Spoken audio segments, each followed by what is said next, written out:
नमस्कार, बहुत स्वागत है आपका भारत एक्सप्रेस पर। मैं हूं आपके साथ संगम राय और आप देख रहे हैं हमारा खास शो गुनहगार। आज गुनहगार में हम आपको दिखाएंगे अपराध की दुनिया से जुड़ी 3 बड़ी और सनसनीखेज खबरें। सबसे पहले बात उस क्रिप्टो करेंसी नेटवर्क की, जिसके तार अब सिर्फ भारत ही नहीं बल्कि अमेरिका तक जुड़ते नजर आ रहे हैं। बेंगलुरु में ईडी की बड़ी कार्रवाई के दौरान एक ऐसे नेटवर्क का खुलासा हुआ है जिस पर गैर कानूनी तरीके से हजारों करोड़ रुपए के लेन देन का आरोप है। ईडी की जांच में इस पूरे नेटवर्क की परतें अब एक एक कर खुल रही हैं। दूसरी बड़ी खबर उत्तर प्रदेश से है, जहां 4 राज्यों में वांटेड कुख्यात अपराधी सतपाल उर्फ सत्तू पुलिस मुठभेड़ में मारा गया। पुलिस के मुताबिक उस पर अपहरण, लूट, दुष्कर्म और रंगदारी समेत कई संगीन मामलों के आरोप थे और उसकी गिरफ्तारी पर इनाम भी घोषित था। और तीसरी खबर राजस्थान के कोटा से है, जहां सोशल मीडिया के जरिए कथित तौर पर युवतियों को प्रेम जाल में फंसाने, धर्मांतरण और ब्लैकमेल के आरोपों को लेकर मामला गरमा गया है। बजरंग दल की शिकायत पर पुलिस ने केस दर्ज कर जांच शुरू कर दी है। शुरुआत करते हैं पहली खबर से। बेंगलुरु में ईडी की कार्रवाई और क्रिप्टो करेंसी नेटवर्क की उन परतों की जो जांच के साथ लगातार खुलती जा रही हैं। देखिए खास रिपोर्ट।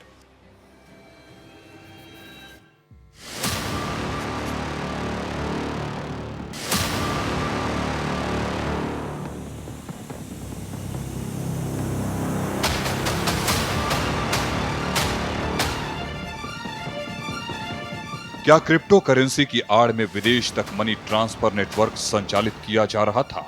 क्या शेल कंपनियों और ओटीसी डील के जरिए करोड़ों रुपए की रकम सीमा पार भेजी जा रही थी? ईडी की हालिया कार्रवाई के बाद ऐसे कई सवाल खड़े हो गए हैं।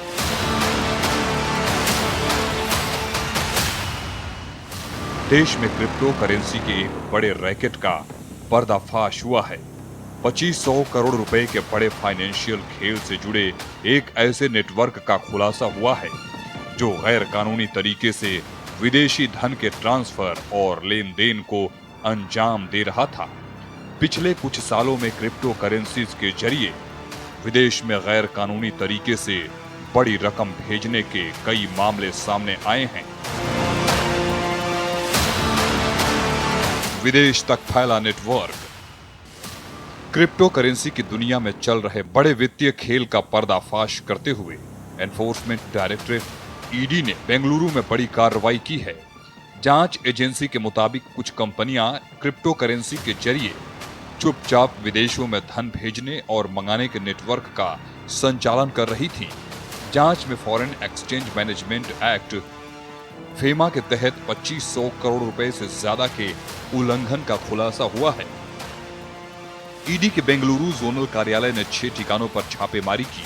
जांच के घेरे में Transact technology India private limited, Caratex technologies private limited, Mokshina technologies private limited, Buyhatke internet private limited और आभिभा टेक्नोलॉजीज प्राइवेट लिमिटेड जैसी कंपनियां शामिल हैं।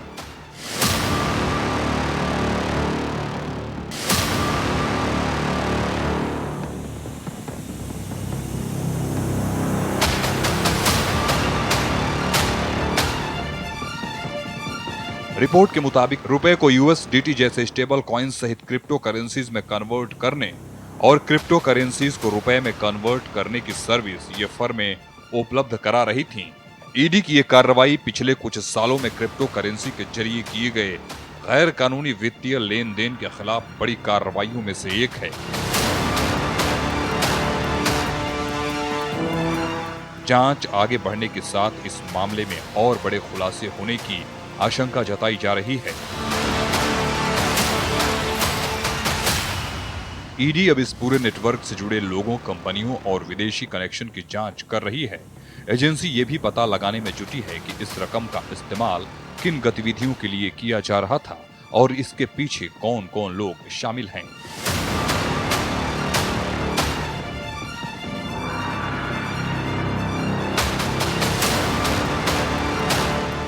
अमेरिका से जुड़ा तार।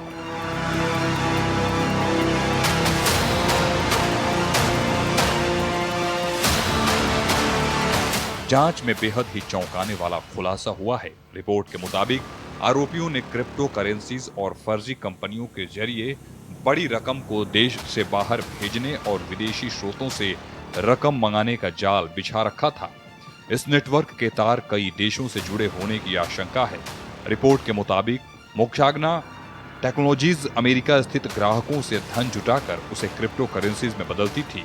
इसके बाद बड़े पैमाने पर ओवर द काउंटर ट्रेडिंग के जरिए इस रकम को नकदी में बदलकर उसे देश के अलग अलग हिस्सों में लोगों तक पहुंचाया जाता था। एजेंसी का दावा है कि इस पूरे नेटवर्क का मास्टरमाइंड अमेरिका में बैठकर भारत में मौजूद अपने परिवार के सदस्यों की मदद से गतिविधियों को संचालित कर रहा था।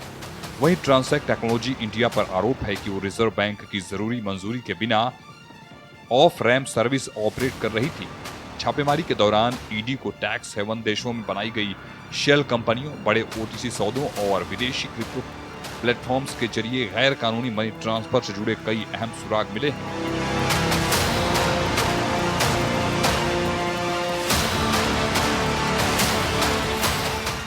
कार्रवाई के दौरान एजेंसी ने कुछ कंपनियों के बैंक खातों पर रोक भी लगा दी है। इन खातों में करीब 6 करोड़ रुपए जमा पाए गए हैं।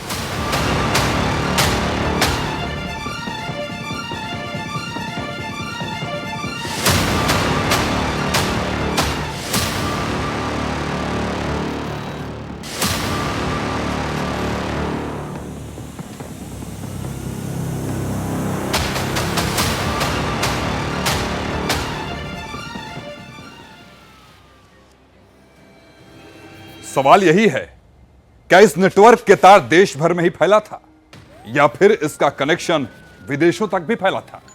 अब बात सतपाल के मुठभेड़ में ढेर होने की करते हैं। जेल से फरार होने के बाद पुलिस की लगातार चकमा दे रहा सतपाल आखिर उसके घेरे में आ ही गया। पुलिस की घेरेबंदी में फंसे सतपाल ने भागने की कोशिश में फायरिंग की और पुलिस की जवाबी कार्रवाई में वो बुरी तरह से घायल हो गया और अस्पताल जाने के बाद वहां पर दम तोड़ देता है। 4 राज्यों की पुलिस उसकी तलाश में थी। इस खास रिपोर्ट में देखिए सतपाल उर्फ सत्तू के क्राइम जेल से उसके फरार होने और मुठभेड़ की पूरी कहानी।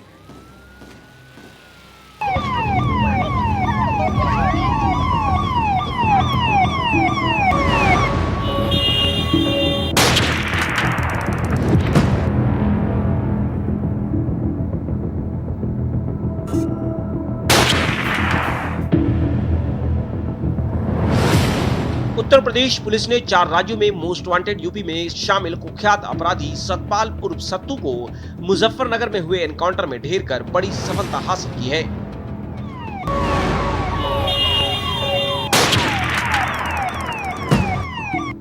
मुजफ्फरनगर में हुई इस कार्रवाई को पुलिस के लिए एक अहम उपलब्धि माना जा रहा है। सत्तू लंबे वक्त से फरार था और उस पर कई गंभीर आपराधिक मामले दर्ज थे और वो 4 राज्यों में वांटेड चल रहा था। पुलिस अब उसके आपराधिक नेटवर्क और संभावित गैंग कनेक्शन की गहराई से जांच कर रही है। देखिए 19 जून 2026 को थाना सिविल लाइन क्षेत्र में एक तितावी के रहने वाले व्यक्ति ने ये आकर अवगत करवाया कि उसकी नाबालिग पुत्री को एक व्यक्ति जो है अपहरण करके ले गया। इस मामले का तुरंत संज्ञान लेते हुए 149/26 एक मुकदमा दर्ज किया गया सिविल लाइंस पे और 10 टीमों का गठन किया गया इस संपूर्ण मामले के अनावरण में। इस संपूर्ण मामले के अनावरण करने के बाद आज ये जो अपराधी है जिसका नाम सतपाल उर्फ सत्तू है, जो कि 3 राज्यों से, एक यूनियन टेरिटरी से, लगभग 8 जनपदों से ये आदमी वांछित था। इस पे 25,000 का इनाम मुजफ्फरनगर पुलिस से था। ये लगभग ऑलरेडी 15 साल जेलों में बिता चुका है, अलग अलग जेलों में, और 2026 फरवरी माह में ये लुधियाना जेल से फरार हो चुका है, कस्टडी से फरार हो चुका है। इस पे पूर्व में हत्या के 2 मामले, लूट के, डकैती के मामले, बलात्कार के मामले और असॉल्ट के मामले, इसने पूर्व में चंडीगढ़ के मेयर पे भी हमला कर रखा है। ऐसे कई तमाम संगीन मामलों का ये अपराधी था।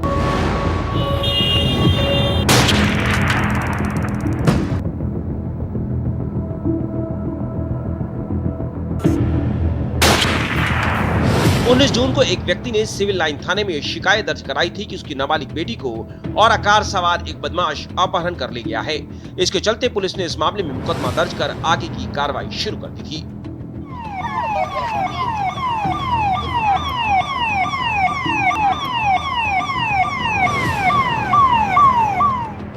पुलिस को सूचना मिली थी कि नाबालिग का अपहरण कर फरार हुआ बदमाश इलाके में किसी बड़ी वारदात को अंजाम देने की फिराक में है। इस इनपुट के बाद पुलिस और एसओजी टीम ने पूरे क्षेत्र में सघन चेकिंग अभियान शुरू कर दिया था। मुजफ्फरनगर में जगह जगह नाकेबंदी की गई और संदिग्ध वाहनों की जांच तेज कर दी गई। इसी दौरान पुलिस को कुख्यात अपराधी सतपाल उर्फ सत्तू की मौजूदगी का पता चला, जिसके बाद टीम ने उसे घेरने की कोशिश की।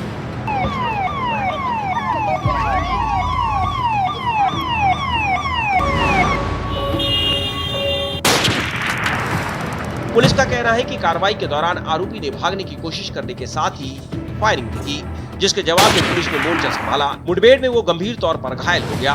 मुठभेड़ में एक सब इंस्पेक्टर अजय गौड़ और सिपाही अंकित भी घायल हो गए। पुलिस ने घायल सतपाल और दोनों पुलिस कर्मियों को अस्पताल में भर्ती कराया। इलाज के दौरान घायल बदमाश सतपाल को सत्तू ने दम तोड़ दिया।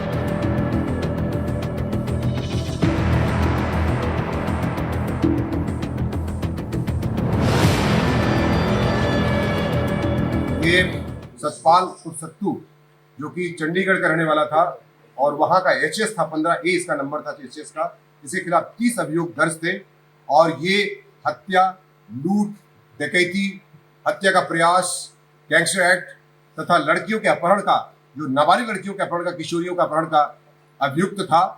ये 11 साल पहले भी जेल मुजफ्फरनगर में रह चुका है। साथ ही साथ ये जालंधर जेल से भागा हुआ बदमाश था तथा विभिन्न प्रकार के मेरठ, जालंधर, सहारनपुर तथा मुजफ्फरनगर से वांछित चल रहा था तथा अपहरण की ये लड़कियों के साथ दुष्कर्म की घटना जंगलों में तथा विभिन्न प्रकार के होटलों इत्यादि में लगातार ये करता रहता था। इस प्रकार से इनपुट मिला हुआ था, क्योंकि हमारे यहाँ से वांछित भी चल रहा था। पुलिस की 10 टीमें एसपी सिटी, सीओ सिटी के नेतृत्व में काम कर रही थी। Inspector civil line, SOG surveillance, सभी टीमें लगी हुई थी। इसी प्रदेश में एक टिप ऑफ मिलता है, जिसके आधार पर सिविल लाइन थाना अंतर्गत इसको पुलिस पीछा करती है। एक आरा गाड़ी में ये जा रहा था, जिस पर पुलिस टीम जब पीछा करती है, पुलिस टीम में फायर करता है। इसके पास से 2 असलहे, पिस्टल के साथ साथ तमंचा भी बरामद किए गए, कारतूस कम से कम 20 कारतूस बरामद किए गए हैं तथा खोखा कारतूस भी बरामद किए गए हैं। साथ ही साथ मैं आपको बता दूं कि इसमें इसके पैर में 2 गोली लगी थी। जब पुलिस ने इसके काउंटर फायर किया, जब पुलिस ने फायर किया, पुलिस ने सेल्फ डिफेंस में जब फायर किया तो इसके दोनों पैर में गोली लगी थी। जब उसके बाद इसका जिला चिकित्सालय में चिकित्सा कराई गई। उसके बाद इसका जो है जब स्थिति खराब होने की चिकित्सा के दौरान इसको और जो बेटर इंस्टीट्यूशन है उसको ले जाया गया इमाम्स में। वहाँ पर इसको जो है वेंटिलेटर पर रखा गया। चिकित्सा के दौरान डॉक्टरों द्वारा इसको जो है मृत घोषित कर दिया गया। वरिष्ठ पुलिस अधीक्षक मुजफ्फरनगर संजय कुमार वर्मा ने बताया कि मुठभेड़ के दौरान पुलिस ने अपहृत नाबालिग लड़की को बरामद कर लिया है। वहीं मौके से पुलिस ने अपहृत लड़की की कानों की बालियां, घटना में इस्तेमाल और आकार, पिस्टल, कारतूस, एक फोन और एक फर्जी आधार कार्ड भी बरामद किया है। चंडीगढ़ के रहने वाले सतपाल का आपराधिक रिकॉर्ड काफी बड़ा है। उस पर लूट, डकैती, बलात्कार, गैंगरेप और रंगदारी मामले जैसे तकरीबन 30 से अधिक मुकदमे दर्ज हैं। इसे 4 राज्यों पंजाब, यूपी, चंडीगढ़ और दिल्ली पुलिस तलाश कर रही थी। कुख्यात गैंगस्टर और सीरियल रेपिस्ट सतपाल पंजाब के लुधियाना जेल से फरार चल रहा था और उस पर 25,000 रुपए का इनाम घोषित था।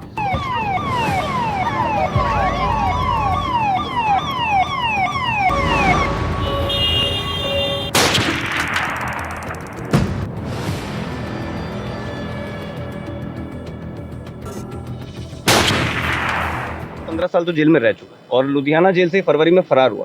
तो पिछले 4 महीने में इसने लगभग जो है 10 से ज़्यादा नाबालिग लड़कियों का अपहरण किया, जिसमें से पिछले 10 दिनों में ही मेरठ में एक मामला ऐसा संज्ञान में आया, सहारनपुर में आया, करनाल में आया और मुजफ्फरनगर में आया।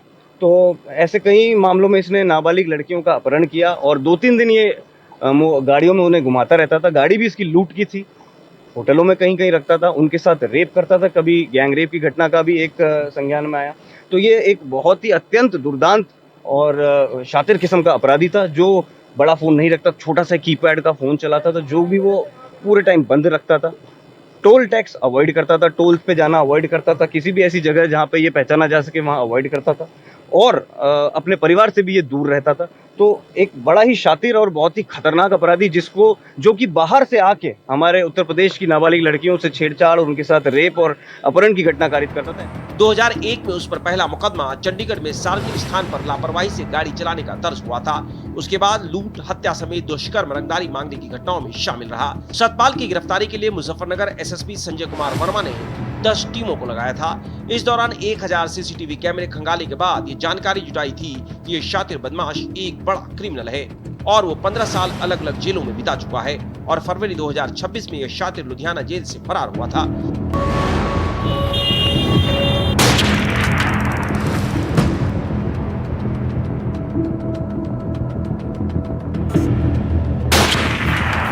ये लड़कियों को पहले पता करता था कि विभिन्न स्थान पर, चाहे वो रोडवेज हो, रेलवे स्टेशन हो, या कोई ऐसी स्थान जहाँ पर ई रिक्शा हो गए, गरीब लड़कियों को टारगेट करता था। ये गरीब लड़कियों को जब कुछ पैसे वगैरह 3,000 4,000 रुपए देकर के उसके घर में प्रवेश कर जाता था, उसको कभी डॉक्टर को भी दिखा देता था। उसके बाद उनको उसके पापा को भी कॉन्फिडेंस देता था। उसके बाद उसके घर में रुकने के बाद लड़की को नौकरी और अपने आप को मिलिट्री मैन साबित करते हुए, और मैं इसको किसी नौकरी में इंडक्ट कर दूंगा, उसके बाद लड़की को उसके पिता को लेकर गाड़ियों में बैठा लेता था और फिर पिता को किसी स्थान पर उतार देता था कि जाकर के डॉक्यूमेंट वेरीफाई कराइए या डॉक्यूमेंट का आप फोटोस्टेट कराइए, एफिडेविट बनवाइए। उसके बाद लड़की को जबरदस्ती किडनैप करके ले जाता था तथा टोल प्लाजा वगैरह को अवॉइड करते हुए जंगलों इत्यादि में, होटलों इत्यादि में लड़कियों के साथ लगातार दुष्कर्म करता था। मेरठ से भी इसी प्रकार के मामले में वांछित चल रहा था। सहारनपुर में भी इस तरह से घटना इसने किया था। इसी प्रकार से जालंधर जेल से भी इसने पुलिस की हिरासत से भाग चुका था। ये इसके खिलाफ 30 अभियोग थे, एचएस था और लड़कियों के साथ, खासकर नाबालिग लड़कियों के साथ सबसे जो सातिराना अंदाज में ये घटना करता था, निश्चित तौर से एक शातिर बदमाश ये था। और 15 AHS नंबर भी इसका चंडीगढ़ में इसका दर्ज था। 11 जुलाई 2010 को वो तब सुर्खियों में आया जब मेरठ पुलिस ने उसे गिरफ्तार किया था। उसी दौरान उसके छोटा राजन गैंग के साथ ताल्लुक होने का खुलासा हुआ था। शातिर अपराध सतपाल कीपैड का मोबाइल यूज करता था और वो ज्यादातर बंद ही रहता था। वो पुलिस के गिरफ्त में आने से बचने के लिए न सिर्फ अपने परिवार से दूर रहता था, बल्कि उन जगहों पर भी जाने से परहेज करता था जहां पर वो पहचान में आ सकता था। लंबे वक्त से पुलिस की आंखों में धूल झोंकने वाली शातिर अपराध सतपाल का अब खेल खत्म हो चुका है।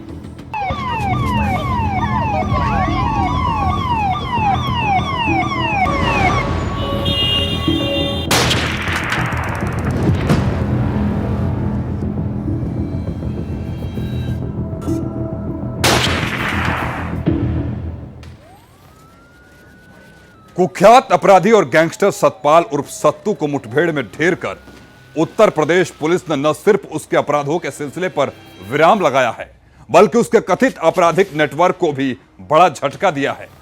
अब बात राजस्थान के कोटा की करते हैं, जहां सोशल मीडिया के जरिए कथित तौर पर युवतियों को प्रेम जाल में फंसाने, धर्मांतरण और ब्लैकमेल करने के आरोपों को लेकर मामला सामने आया है। बजरंग दल के शिकायतकर्ता का दावा है कि इस तरह का एक नेटवर्क सक्रिय है। मामले में पुलिस ने FIR दर्ज कर जांच शुरू कर दी है।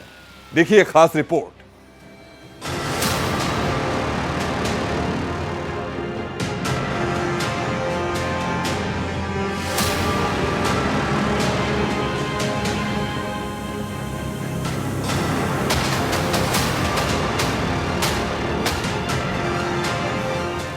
कोटा के उद्योग नगर थाना क्षेत्र में दर्ज इस मामले ने अब राजनीतिक और सामाजिक हलकों में चर्चा तेज कर दी है।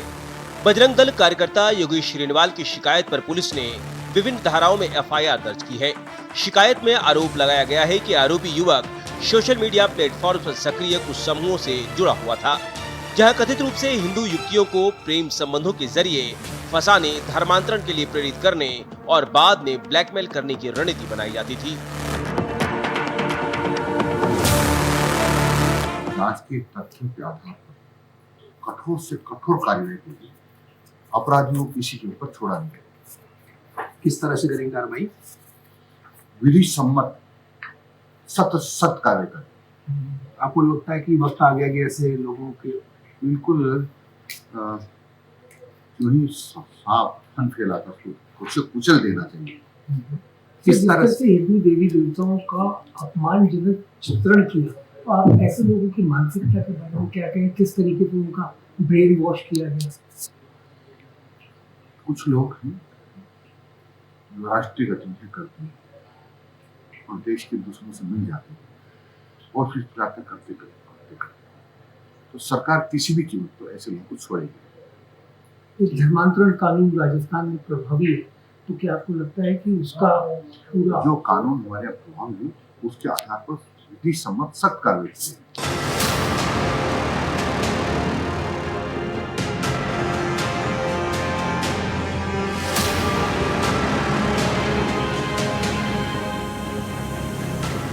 शिकायतकर्ता का दावा है कि आरोपी के मोबाइल फोन से हिंदू देवी देवताओं के प्रतीकों के साथ आपत्तिजनक वीडियो, फोटो और ऑडियो रिकॉर्डिंग मिली है। आरोप है कि फर्जी प्रोफाइल बनाकर युवतियों से संपर्क किया जाता था। हमारे खास कार्यक्रम गुनहगार में फिलहाल इतना ही। देश और दुनिया के तमाम खबरों के लिए आप बने रहिए भारत एक्सप्रेस के साथ। Stay safe, stay alert.